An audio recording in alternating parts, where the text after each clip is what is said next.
दोस्तों कैसे हो आप सब। स्वागत है आपका अपने चैनल एजुकेट्स मैथमेटिक्स पे। उसमें हम लोग क्लास 10th एनसीईआरटी मैथ्स के अध्याय 7 की प्रश्नावली 7.3 सॉल्व कर रहे हैं। उसके पहले और दूसरे प्रश्न और इस प्रश्नावली का कंप्लीट एक्सप्लेनेशन हम लोगों ने पिछले वीडियो में सॉल्व किया था।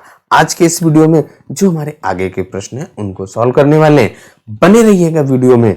अगर आप हमारे चैनल पर पहली बार हैं, वीडियो अगर आपको पसंद आए, हमारा काम आपको पसंद आए, मेहनत आपको भाई पसंद आए, तो भाई चैनल को सब्सक्राइब करना, वीडियो को लाइक करना, इसके बाद जरूरतमंद के साथ शेयर करना, कमेंट करके जरूर बताइएगा कि आपको कैसा लगा हमारा एक्सप्लेनेशन। और अगर कोई डाउट है उसको भी आप कमेंट कर सकते हैं। चलिए बिना किसी देर के सीधे आ जाइए हमारे टॉपिक पर। जो प्रश्न 3 है वहां से शुरू करते हैं। प्रश्नावली 7.3 का जो हम लोगों का तीसरा प्रश्न क्या कह रहा है कि शीर्षों 0,-1, 2,1 और 0,3 वाले त्रिभुज की भुजाओं के मध्य बिंदुओं से बनने वाले त्रिभुज का क्षेत्रफल ज्ञात कीजिए। और इस जो आपका क्षेत्र मध्य बिंदुओं को मिलाने पर एक त्रिभुज बनेगा, उसका क्षेत्रफल ज्ञात करना है। और उस क्षेत्रफल को इस दिए हुए त्रिभुज, यानी कि ये जो आपके 3 शीर्ष दिए गए, इनसे भी तो आपका एक त्रिभुज बनेगा। तो इस त्रिभुज के क्षेत्रफल से अनुपात ज्ञात करना, यानी कि हमें क्या करना है, जो हमारा त्रिभुज दिया गया है उसका भी क्षेत्रफल ज्ञात करना है और इसके मध्य बिंदुओं से मिलाने पर जो त्रिभुज का बन रहा है उसका भी क्षेत्रफल ज्ञात करना है। तो उसके लिए सबसे पहले हम लोग एक आकृति बनाते हैं, यानी कि एक त्रिभुज बनाते हैं और उसमें समझाते हैं आपको क्या क्या करना है। तो देखिए सबसे पहले हमने क्या किया, एक त्रिभुज बना दिया और इस त्रिभुज का नाम दे दो, चाहे आप ए बी सी कुछ भी दे सकते हैं भाई, ए बी सी। अब इसके बाद यहाँ पर ए के जो शीर्ष हैं उनको क्रम से ले लीजिए भाई। पहला आपका जो शीर्ष है 0,-1 है, तो यहाँ पर 0,-1। इसके बाद जो हमारा अगला बिंदु 2,1 है तो वो बी को दे दीजिए 2,1 और फिर सी में आपको 0,3। अब इसके बाद क्या कह रहा है, जो आपने त्रिभुज बनाया उस त्रिभुज की भुजाओं के मध्य बिंदुओं। तो देखिए यहाँ पर हमने क्या किया, जो हमारा त्रिभुज बन रहा है उस त्रिभुज के मध्य बिंदु, ये आपकी जो ए बी भुजा है इसका मध्य बिंदु आप पी ले लीजिए, बी सी है उसका मध्य बिंदु क्यू ले लीजिए, और इसके बाद जो ए सी भुजा है उसका मध्य बिंदु आर ले लीजिए। जब आप इन तीनों बिंदुओं को मिलाएंगे तब आपका भी एक त्रिभुज बन रहा है। उस त्रिभुज का क्या नाम बन देंगे, पी क्यू आर। तो हमें क्या करना है, ए बी सी त्रिभुज का क्षेत्रफल ज्ञात करना है और पी क्यू आर त्रिभुज का क्षेत्रफल ज्ञात करना है, फिर दोनों का अनुपात। ए बी सी के तो शीर्ष दिए गए हैं, हम आसानी से ज्ञात कर लेंगे, लेकिन जो हमारा त्रिभुज पी क्यू आर बन रहा है इसके शीर्ष नहीं पता है। उसके लिए आपके पास कंडीशन दी गई है, जो भुजाओं के मध्य बिंदुओं वाली कंडीशन है उसका प्रयोग करेंगे। मध्य बिंदुओं के निर्देशांक वाला फॉर्मूला लगाएंगे, वहां से आप पी क्यू आर के निर्देशांकों को ज्ञात करेंगे। ए बी का मध्य बिंदु पी है तो पी के निर्देशांक आ जाएंगे, बी सी का मध्य बिंदु क्यू है वहां से क्यू के निर्देशांक आ जाएंगे, ए सी का मध्य बिंदु आर है वहां से आर के निर्देशांक आ जाएंगे।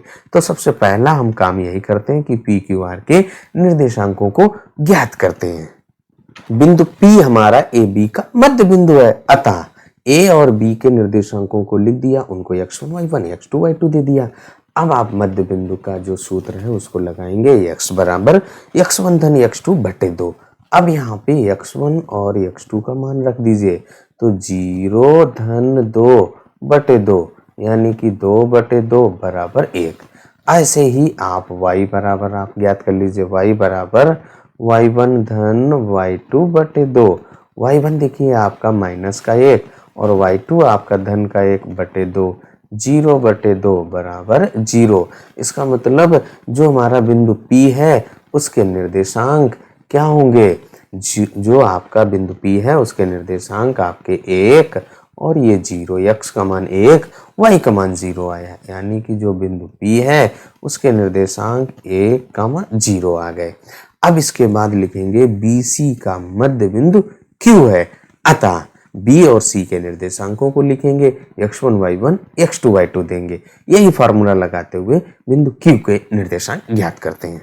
बी सी का जो हमारा मध्य बिंदु क्यू है, अतः बी और सी के निर्देशांकों को लिख दिया, x बराबर x1 धन x2 बटे 2 लगा दिया। अब यहाँ पे x1 और x2 का मान 0 धन 2 हो जाएगा, यानी कि 2 धन 0 बटे 2, यहाँ पे 2 बटे 2 बराबर 1 आ गया।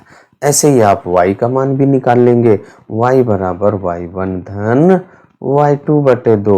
y1 का मान देखिए आपका 1 धन y2 3 है बटे 2, 4 बटे 2 बराबर 2। जो हमारा बिंदु Q है उसके निर्देशांक आ चुके हैं।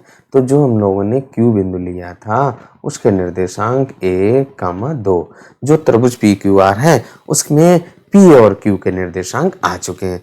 अब इसके बाद जो हमारा अगला बिंदु R है वो AC का मध्य बिंदु है। यही बात लिखते हैं, x1 y1 x2 y2 दे देते हैं A और C के शीर्षों को, फिर वहां से R के निर्देशांक आप ज्ञात करेंगे। जो आपकी AC भुजा थी उसका मध्य बिंदु R है, अतः A और C के निर्देशांकों को लिखा, x1 y1 x2 y2 दिया। अब यहाँ से आप x बराबर x1 धन x2 बटे 2, जो मध्य बिंदुओं वाला फार्मूला है उसका यहाँ पे प्रयोग करेंगे।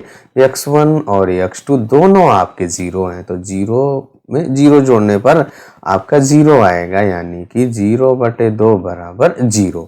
अब आप y बराबर y1 धन y2 बटे 2, y1 देखिए आपका -1 और धन y2 3 है बटे 2, यहाँ पे 2 बटे 2 बराबर 1। इसका मतलब जो हमारा R बिंदु है उसके भी निर्देशांक आ गए। R के जो निर्देशांक हैं वो 0, 1 हैं। इस तरीके से हम लोगों ने ABC के भी शीर्ष पता थे, वहां से PQR के शीर्ष निकाल लिए। अब हम लोग त्रिभुज ABC का क्षेत्रफल ज्ञात करेंगे, फिर PQR का भी क्षेत्रफल ज्ञात करेंगे।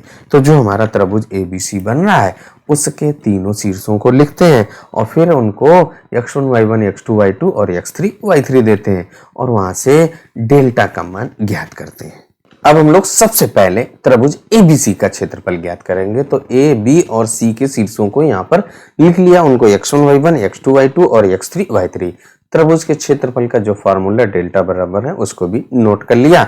अब यहाँ पे आप x1 y1 x2 y2 और x3 y3 के मान रख दीजिए भाई। तो जब हम लोग मान रखेंगे तो क्या हो जाएगा, देखिए 1 बटे 2। सबसे पहले x1 का मान रखिए, x1 देखिए आपका 0 है। अब यहाँ पर जब 0 हो गया तो ब्रैकेट में कुछ भी आए सब 0 होगा, लेकिन हमें लिखना पड़ेगा। y2 देखिए आपका कितना है, 1 है और माइनस y3 आपका 3 है, तो 1 माइनस 3 और फिर धन का x2 हम लोगों का 2 है भाई, तो 2 रख दीजिए। फिर y3 देखिए आपका 3 है, तो यहाँ पे 3 और माइनस y1 है।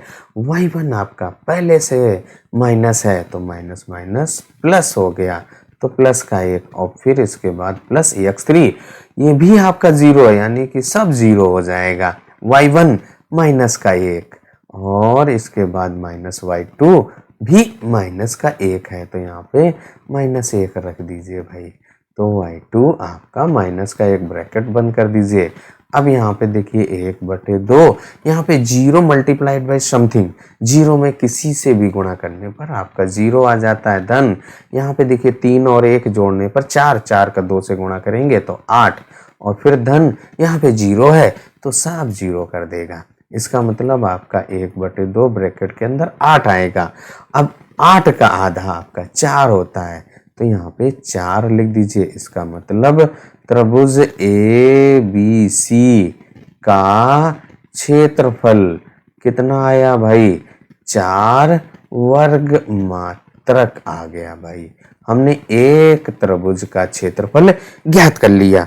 अब इसके बाद हम लोगों को क्या करना है, जो दूसरा त्रिभुज बन रहा है उसका क्षेत्रफल ज्ञात करेंगे। जो हम लोगों का मध्य बिंदुओं को मिलाने पर त्रिभुज बन रहा था PQR, उसका क्षेत्रफल ज्ञात करने के लिए हम लोगों ने जो PQR के शीर्ष ज्ञात किए थे उनको लिख लिया। अब इसके बाद यहाँ पर हम लोग डेल्टा बराबर 1 बटे 2 जो त्रिभुज का क्षेत्रफल का सूत्र है उसको भी लिख लिया। अब यहाँ पे x1 y1 x2 y2 और x3 y3 के मान रख देंगे। तो सबसे पहले x1 आपका 1 है, तो यहाँ पर रख दीजिए भाई, क्या हो जाएगा 1/2। x1 देखिए आपका 1 और फिर y2 आपका देखिए 2 है, तो 2 माइनस y3 आपका 1 है। अब इसके बाद धन का x2 देखिए आपका 1 और फिर y3 हम लोगों का 1 है, तो 1 और माइनस y3 से y1 माइनस करेंगे तो 0 है, और फिर धन x3 वो आपका 0। इसका मतलब इसमें कुछ भी हो अब सब 0 कर देगा, तो ये यहाँ पे y1 माइनस y2 0 माइनस 2 हो जाएगा, 0 माइनस 2, और ब्रैकेट का बंद करना पड़ेगा। अब यहाँ पे 1/2 ब्रैकेट में देखिए 1, और यहाँ पे 2 से 1 घटाने पर आपका 1 बचेगा, फिर धन 1, यहाँ पे देखिए आपका 1 बचेगा, और फिर ये तो आपका 0 ही हो जाएगा, 0 मल्टीप्लाइड बाई समथिंग, 0 में किसी से भी गुणा करने पर 0 ही आता है। अब इसको और हल कर दीजिए, 1/2, और इसके बाद यहाँ पे देखिए 1 धन 1 आ जाएगा, ये आपका 2 और गुणे 1/2, ये आपका जो अब यहाँ पे 1 आ जाएगा। इसका मतलब त्रिभुज PQR का क्षेत्रफल जो आया है भाई वो 1 वर्ग मात्रक आया। अब देखिए हमसे क्या कह रहा है, प्रश्न पे आ जाओ भाई। जो हमारा प्रश्न है उसमें क्या कह रहा है कि जो मध्य बिंदुओं से बनने वाले त्रिभुज का क्षेत्रफल ज्ञात कीजिए। तो हम लोगों ने त्रिभुज का क्षेत्रफल ज्ञात कर लिया, वो 1 वर्ग मात्रक आया जो PQR है। अब इसके बाद क्या कह रहा है, इस क्षेत्रफल को दिए हुए त्रिभुज के क्षेत्रफल से कंपेयर करना है, यानी कि हमें PQR और ABC का अनुपात ज्ञात करना। तो सबसे पहले लिखेंगे त्रिभुज PQR का क्षेत्रफल बटे त्रिभुज ABC का क्षेत्रफल, वो आ जाएगा 1/4। अनुपात लिखेंगे तो 1/4 आ जाएगा। त्रिभुज PQR का क्षेत्रफल बटे त्रिभुज ABC का क्षेत्रफल। PQR का हम लोगों ने देखिए 1 निकाला था, 1 वर्ग मात्रक, और जो ABC का क्षेत्रफल वो 4 वर्ग मात्रक निकाला था, तो यहाँ पर रख दीजिए 1/4। अब 1/4 को अगर हमें अनुपात में लिखना है तो वो क्या हो जाएगा आपका 1/4 हो जाएगा, और यही हम लोगों का आंसर हो जाता है। यानी कि जो आप मध्य बिंदुओं को मिलाने पर त्रिभुज बनेगा वो और जो दिया हुआ त्रिभुज है उनका अनुपात 1/4 हो जाएगा। और इस तरीके से हमारा तीसरा प्रश्न भाई सॉल्व हो जाता है।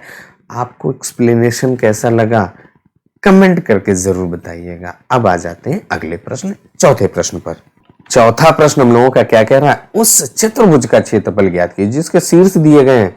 तो हम लोग क्या करेंगे, एक चतुर्भुज बनाएंगे, और त्रिभुज चतुर्भुज का क्षेत्रफल ज्ञात करने का कौन सा तरीका बताया गया, क्योंकि चतुर्भुज के क्षेत्रफल का कोई डायरेक्ट फार्मूला आपने नहीं पढ़ा है। तो हम लोग क्या करेंगे, इसको 2 त्रिभुजों में बांटेंगे, यानी कि इसका कोई एक विकर्ण खींचेंगे, और फिर इसके बाद उनको 2 त्रिभुजों का क्षेत्रफल अलग अलग ज्ञात करके जोड़ दीजिए, आपका आंसर आ जाएगा। तो सबसे पहला आपका काम क्या है, कोई भी एक चतुर्भुज बना लीजिए भाई। मान लो हम लोगों ने ये एक चतुर्भुज बना लिया। अब इसके शीर्षों को आप A, B, C और D दे दीजिए। बिल्कुल उसी क्रम में आप उनके निर्देशांक भी लिख दीजिए। तो सबसे पहले आप -4, -2 लिखेंगे, तो A को दे दीजिए -4, -2। फिर B है, उसके निर्देशांक आपके -3, -5, और फिर इसके बाद जो C बिंदु है उसके निर्देशांक 3, -2 है, तो 3, -2, और इसके बाद जो हमारा D है उसके निर्देशांक 2, 3 है। अब इसके बाद हम लोग क्या करें कि इसका एक कोई भी विकर्ण आप खींच दीजिए। तो मान लो हम लोग AC विकर्ण खींच देते हैं, तो यहाँ से आपका एक ये त्रिभुज बन रहा है और दूसरा त्रिभुज ADC, पहला त्रिभुज ABC। तो सबसे पहले हम लोग ABC का क्षेत्रफल ज्ञात करेंगे, फिर ADC का क्षेत्रफल ज्ञात करेंगे, दोनों को जोड़ देंगे, आपके चतुर्भुज का क्षेत्रफल आ जाएगा। ABC का क्षेत्रफल ज्ञात करने के लिए ABC के शीर्षों को लिखते हैं, डेल्टा बराबर जो फार्मूला हम लोग पढ़ चुके हैं उसको लिखते हैं, फिर मान रखते हैं। त्रिभुज ABC का क्षेत्रफल ज्ञात करने के लिए हम लोगों ने A, B और C के निर्देशांकों को लिख लिया, उनको x1, y1, x2, y2 और x3, y3 दे दिया। अब यहाँ पे डेल्टा में आप x1, y1, x2, y2 और x3, y3 के मान रख दीजिए भाई। तो देखिए सबसे पहले आप यहाँ पर क्या लिखेंगे, 1/2, और x1 का मान रखेंगे तो बराबर 1/2 और ब्रैकेट में x1 देखिए हम लोगों का -4 है। यहाँ पे चिन्हों का भाई विशेष ध्यान रखेंगे, चिन्ह के साथ हम लोग मान रखते हैं। फिर y2, तो y2 देखिए आपका -5 है भाई, तो -5 माइनस y3 आपका पहले से माइनस है तो माइनस माइनस प्लस हो गया, तो यहाँ पर +2। फिर x2 देखिए आपका क्या है, -3 है, तो यहाँ पे -3 रख दीजिए। फिर y3 आपका -2 है और -y1, तो y1 आपका कितना है, -2, तो माइनस माइनस प्लस हो जाएगा, तो यहाँ पे +2। और फिर इसके बाद x3 देखिए आपका 3 है, तो यहाँ पर 3 रख दीजिए। फिर y1 y1 आपका देखिए -2 है और -y2 y2 आपका -5 है, तो ये माइनस माइनस +5 हो जाएगा। ब्रैकेट बंद कर दीजिए। अब इसके बाद हम लोग इसको और सॉल्व करेंगे। सॉल्व करने के लिए आप चिन्हों को विशेष ध्यान रखेंगे, तो यहाँ पे देखिए आप सॉल्व कर दीजिए। तो यहाँ पे देखिए क्या हो जाएगा, 1/2 ब्रैकेट में ये -4 ऐसे ही रख लीजिए और यहाँ पे देखिए -5 और धन का 2 है, तो -3 बचेगा। और यहाँ पे देखिए आपका -3, एक धन और ऋण भाई तो 0 आएगा ना, तो 0। अब इसके बाद धन का 3 और यहाँ पे -2 और धन का 5 है, तो धन का 3 बचेगा। ब्रैकेट बंद कर दीजिए। यहाँ पे आपका 1/2 -4 और -3 का गुणा करने पर आपका 12 आएगा। यहाँ पे आपका 0, क्योंकि 3 × 0 और फिर धन 3 तिरका 9। इनको आप और आगे हल कर दीजिए, तो 1/2, 12 में 9 जोड़ने पर 21, यानी कि जो त्रिभुज ABC का क्षेत्रफल आएगा वो कितना होगा, 21/2 वर्ग मात्रक। तो हम लोगों ने एक त्रिभुज का क्षेत्रफल ज्ञात कर लिया। अब इसके बाद जो हमारा दूसरा त्रिभुज है, कौन सा, ADC, इस त्रिभुज का क्षेत्रफल अब आप ज्ञात करेंगे। तो AD और C के शीर्षों को लिखते हैं, उनको x1 y1, x2 y2 और x3 y3 देते हैं।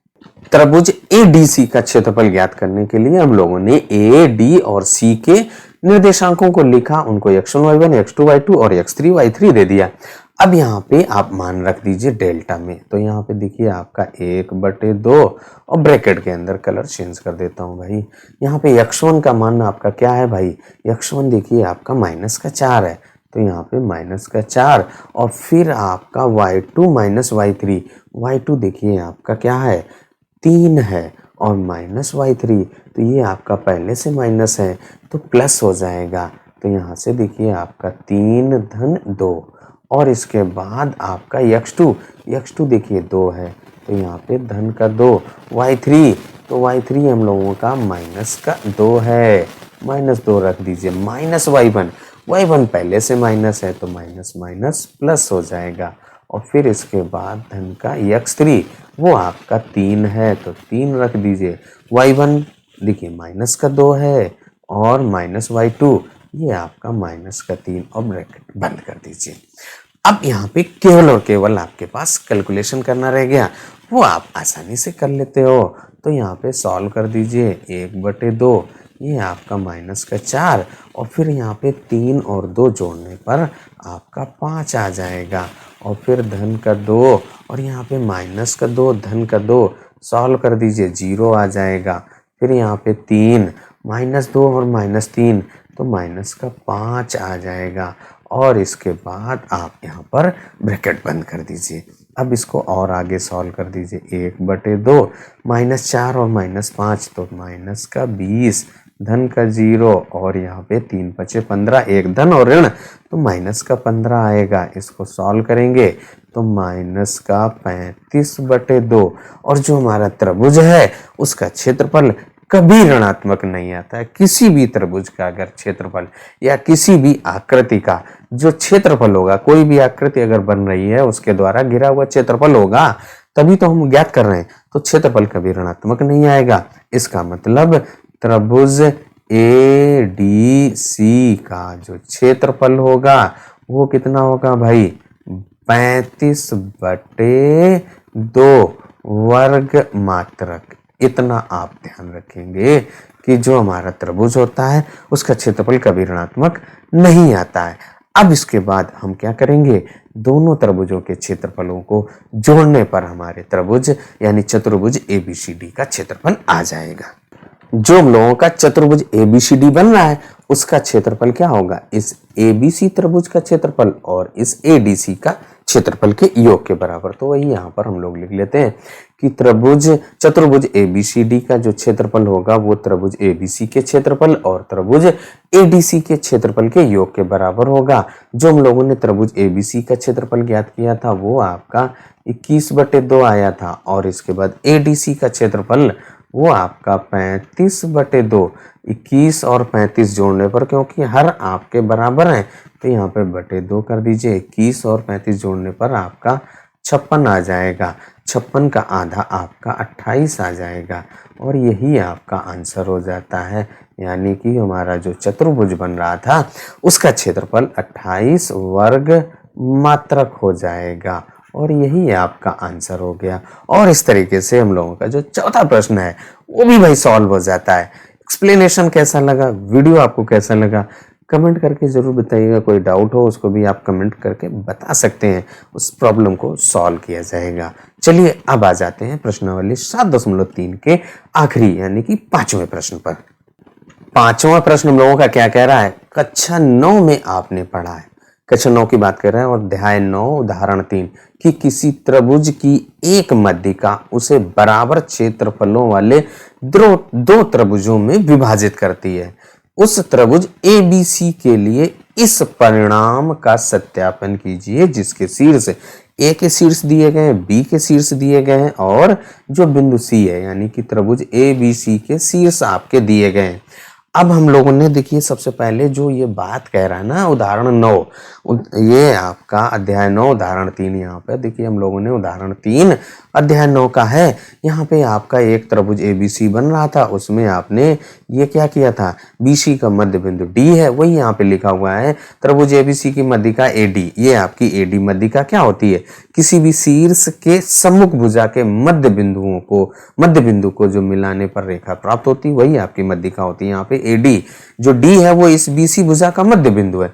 तो ये क्या करेगी, इस दो त्रिभुजों में बराबर भागों में बांटेगी, इस त्रिभुज को दो बराबर त्रिभुजों में बांटेगी। यानी कि इस त्रिभुज ADC का जो क्षेत्रफल इस त्रिभुज ADB के क्षेत्रफल के बराबर होगा। यही यहाँ पर हमें सत्यापित करना है। तो उसके लिए हम लोग क्या करें, सबसे पहले एक त्रिभुज ABC बनाएं और उस त्रिभुज की एक मध्यिका खींचें। तो यहाँ पे हम लोगों ने क्या किया, सबसे पहले एक त्रिभुज बना लिया और उसका नाम दे दिया A, B और C। अब इसके बाद यहाँ पर A, B और C के शीर्षों को लिख लीजिए। पहले A के शीर्ष आपके 4 कामा माइनस का 6 है, B है उसके शीर्ष आपके 3 कामा माइनस का 2 और जो हमारा C है उसके शीर्ष दिए गए हैं आपके 5 कामा 2। अब हमें एक मध्यिका खींचनी, हमने क्या किया, जो BC का मध्य बिंदु D ले लिया। अब हमने क्या किया, इसकी एक मध्यिका खींच दी और वो क्या हो जाएगी, AD हो जाएगी। अब यहाँ पर आप देखिए जो त्रिभुज दो बन रहे हैं, एक त्रिभुज ADB बन रहा है, एक त्रिभुज ADC बन रहा है। इन दोनों त्रिभुजों का क्षेत्रफल हमें ज्ञात करना है, फिर सत्यापित करना है। सत्यापित तभी हो पाएगा जब आप इनका क्षेत्रफल ज्ञात करेंगे और दोनों बराबर आएंगे तो सत्यापित होगा। अब जब आप त्रिभुज का शीर्ष निकाल लेंगे तो उसके लिए त्रिभुज का क्षेत्रफल निकालेंगे तो उसके लिए जो हमारा D बिंदु है उसके शीर्ष आपको पता होने चाहिए और D क्या है, BC का मध्य बिंदु है, वहां से आप D के शीर्ष निकाल लेंगे। शीर्ष जब पता चल जाएंगे, तीनों शीर्ष आपको पता हो गए, अब वहां से आप क्षेत्रफल भी ज्ञात कर देंगे। तो यहाँ पे लिखेंगे AD एक मध्यिका है अतः D BC का मध्य बिंदु है। सेम चीज हम लोगों ने लिखा कि AD ABC त्रिभुज की मध्यिका है यानी कि D BC का मध्य बिंदु होगा अतः B और C के शीर्ष हमने लिख लिए। इसकी सहायता से आप D के निर्देशांकों को ज्ञात कर लेंगे। कौन सा, D BC का मध्य बिंदु है तो मध्य बिंदु वाला फार्मूला लगा दीजिए। तो वो क्या होता है आपका, x बराबर x1 धन x2 बटे 2। x1 देखिए आपका 3 है और x2 5 है, तो 3 धन 5 और बटे 2, 5 3 जोड़ने पर 8 बटे 2 यानी कि 4 आ गया। अब इसके बाद हम लोग y बराबर y1 धन y2 बटे 2 लगा देंगे, तो यहाँ पे लिखेंगे y बराबर y1 धन y2 बटे 2। y1 देखिए आपका माइनस का 2 और धन y2 2 बटे 2 यानी कि 0 बटे 2 बराबर 0, यानी कि जो हमारा बिंदु D है उसके निर्देशांक 4,0 आ गए हैं भाई। अब आप क्या करना है, त्रिभुज ADC का क्षेत्रफल निकालेंगे, फिर त्रिभुज ADB का क्षेत्रफल ज्ञात करेंगे। तो सबसे पहले हम लोग ADB का क्षेत्रफल ज्ञात करेंगे। त्रिभुज ADB का क्षेत्रफल ज्ञात करने के लिए हम लोगों ने AD और B के निर्देशांकों को लिख लिया, उनको x1 y1 x2 y2 और x3 y3 दे दिया। अब यहाँ पे डेल्टा बराबर जो हमारा त्रिभुज के क्षेत्रफल ज्ञात करने का फॉर्मूला उसको लिख दिया। अब यहाँ पे आप x1 y1 x2 y2 और x3 y3 के मान रख दीजिए। तो सबसे पहले देखिए आपका x1 कितना है, 4 है, तो यहाँ पे 4 रख दीजिए। y2 देखिए y2 हम लोगों का 0 है, तो 0 माइनस y3 आपका यहाँ पर माइनस का 2 है, तो माइनस माइनस प्लस हो जाएगा, वो प्लस का 2। फिर x2 आपका 4 है, तो यहाँ पे 4 y3 माइनस y3 देखिए आपका माइनस का 2 माइनस y1, तो ये आपका प्लस का 6 हो जाएगा, माइनस माइनस प्लस। फिर आप x3 लिखिए, तो x3 देखिए आपका 3 है, y1 माइनस y1 आपका कितना है, माइनस का 6 और माइनस y2 वो आपका 0 है। ब्रैकेट बंद कर दीजिए। अब सॉल्व कर दीजिए भाई, 1/2 ब्रैकेट यहाँ पे देखिए 2 में 0 जोड़ने पर आपका 2 आएगा, 2 का 4 से गुणा करने पर 8 आएगा। अब यहाँ पे देखिए आपका 4 और ये यहाँ पे 4 बचेगा ना 6 से 2 घटाने पर, और 4 को 4 से गुणा करने पर 4 चक्कू 16 बचेगा। और इसके बाद यहाँ पर देखिए ये ऋण का 6 बचेगा और ऋण का 6 और धन का 3 गुणा करने पर माइनस का 18, और इसके बाद आपका यहाँ पर ब्रैकेट बंद हो जाएगा। अब इसके बाद देखिए यहाँ पर 1/2 और ब्रैकेट में ये दोनों धन के हैं यानी कि 24 हो जाएगा, तो 24 माइनस 18 यही तो बचेगा। अब 24 से 18 घटाने पर 14 से 8 गए 6, यानी कि 1/2 ब्रैकेट में आपका 6 आएगा, और 6 का आधा कितना होगा, 3। इसका मतलब आपका जो त्रिभुज ADB है उसका क्षेत्रफल 3 वर्ग मात्रक आ गया भाई। यहाँ पे लिख देंगे त्रिभुज ADB का क्षेत्रफल 3 वर्ग मात्रक, यानी कि हम लोगों ने पहले त्रिभुज का क्षेत्रफल ज्ञात कर लिया है। अब इसके बाद जो हम लोगों का दूसरा त्रिभुज है उसका भी क्षेत्रफल ज्ञात करेंगे। जो दूसरा त्रिभुज कौन सा बन रहा है, ADC बन रहा है, यही तो बन रहा है ADC। अब हम लोग AD और C के शीर्षों को लिखते हैं और उनको x1 y1 x2 y2 और x3 y3 देते हैं। डेल्टा जो फार्मूला है उसको लिखते हैं, फिर वहां पे मान रख देते हैं। जो आपका त्रिभुज ADC बन रहा था उसका क्षेत्रफल ज्ञात करना है, तो आप AD और C के निर्देशांक लिखेंगे, तो वो हम लोगों ने लिख लिए। अब यहाँ पे हम लोग क्या करेंगे, x1 y1 x2 y2 और x3 y3 के मान रख दीजिए।